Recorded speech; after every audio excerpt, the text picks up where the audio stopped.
O come, Emmanuel,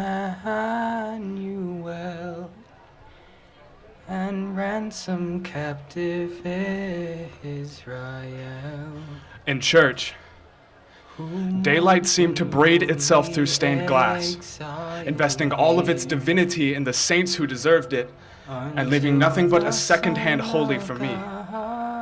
You said that choir was where I could escape the silence, because back then, I believed I would always be too heavy to climb the skies, just a 13-year-old fat joke with a face, but you convinced me that if I stitched my voice to someone as holy as you, God would have to hear me.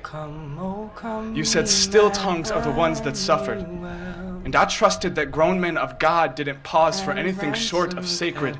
So when your fingers weaved themselves into ivory keys, they unlocked a spine that begged to be bent into believing again. Because there were moments when I thought hating my own reflection was the only way I could stay above water, but you built me a bridge of staff and staccato, assured me that walking in your shadow was the only way I could grow out of this darkness. These smiles had never been granted to slip from my lips so easy.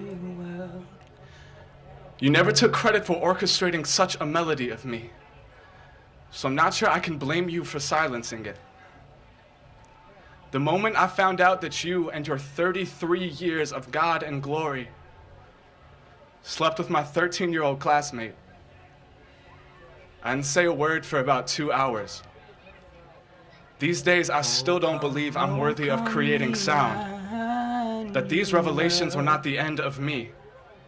Ever since the moment I found out that the first halo I have ever allowed myself to wear had been forged by foreign signatures, I've had trouble claiming my part in any harmony. Sometimes it seems that even my breath be offbeat. For years of swallowed psalms have pinned a crown of thorns to the walls of my windpipe. A whistling hiss that has tried to hush all the beautiful I have brought this world taught me that I should pocket each kiss like pennies in Sunday collection baskets, because I will only ever be worthy of charity ever since the day you set foot on my lungs.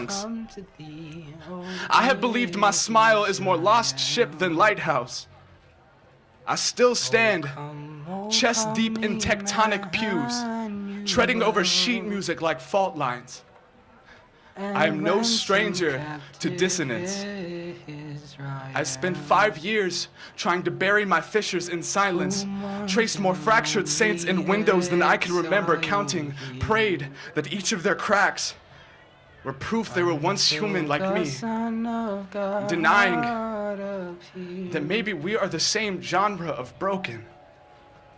Most days, I have to remind myself that the existence of sound relies on collision, that song is merely the waves of two forces crashing against each other, and without us, those strong enough to wear glass skin and still reverberate, God's music might never be heard.